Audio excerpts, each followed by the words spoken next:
2024 সালের 15ই ডিসেম্বর আখ মারাই স্থগিতাদেশ প্রত্যাহার করা হলেও এখনও চালু হয়নি পঞ্চগড় চিনিকল।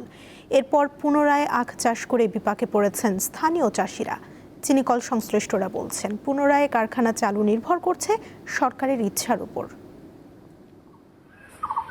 পঞ্চগড়ের কৃষিভিত্তিক অর্থনীতিকে চাঙা করার লক্ষ্যে 1965 সালে 148.46 একর জমির উপর চিনিকল করে সরকার।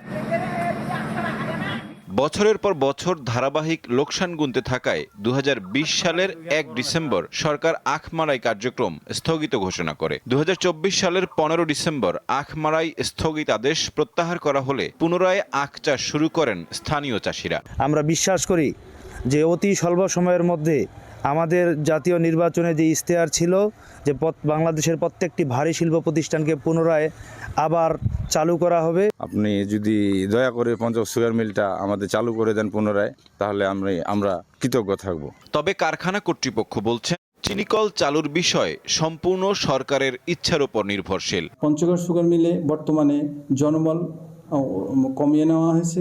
বর্তমানে 70 জন জনবল উপস্থিত আছে। আর্থিক সংস্থান হলে পঞ্চগড় এবং সরকারের সিদ্ধান্ত যদি চালু করার সিদ্ধান্ত হয়, তাহলে এই মিলটি চালু করা সম্ভব হবে। চিনিকল চালু না হওয়ায় উৎপাদিত আখের কি হবে সেই শঙ্কায় পড়েছেন চাষিরা। সাইফুর রহমান শিশির, দীপ্ত বার্তা কক্ষ।